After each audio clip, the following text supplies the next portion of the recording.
Përderisa moti edhe në nëntor në Sarand vjonti për ngjajë një pranvere, kjo ka favorizuar pranin e turistëve të vjeshtës. Këtë prezencë kreu i turizmit Arben Çipa e lidh me operatorët turistik që vjojnë të organizojnë grupe turistike, nga të cilët veçohen ata që vinë nga Greqia si dhe skandinavët, që gjejnë relaksin dhe ofertën e qetësuar turistike në një natyrë tërheqëse. Është një vjesht ashtu si kurse moti po mban bukur dhe mirë, edhe lëvizja turistike, sidomos ajo në mënyrë të organizuar e operatorëve turistik, duket sikur është prezente dhe përveç se kaq, shohim edhe turistë sidomos nga shteti grek, të cilët vinë si grupe të vogla, të cilat duket sikur kanë një lidhje dhe një kurreshtje me Sarandën, për ta vizituar për herë të parë. Duke bërë vlerësimin e fashës së lartë të kësaj vere, Çipa shprehet i rezervuar duke thënë se nga momenti që turoperatorët mendojnë se janë mirë, këtu lind problemi, pasi tregon se organizimi turistik ka gjetur qetësinë, kur duhet aktivizuar çdo shqis për vimësi të mirë.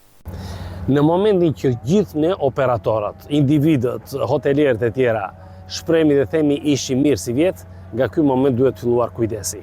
Aty ku ndihemi mirë, është normale që trupi, organizmi turistik fillon edhe gjen një qetësi edhe bie në një, le të themi, qetësi sigurie. Në fakt aty nuk duhet ketë qetësi. Aty duhet aktivizuar gjitha shqisat për të ekzekutuar vazhdimsinë e sezonit, pra të muajit gusht, muajit shtator, dhe për të bërë gati për vitet pasardhëse. Ai flet edhe për kontratat që janë finalizuar për vitin e ri turistik 2026.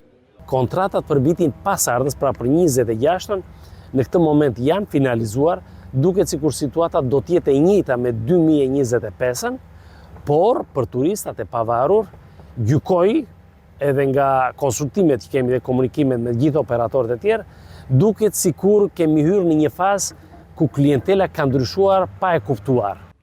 Për shtimin e pranisë së turistëve të kësaj vjeshte në Sarand, tregojnë edhe shifrat e raportuara nga porti turistik. Referuar atyre, rezulton se gjatë muajit tetor pati një prurje 15.3% më shumë se tetorin e 2024-s.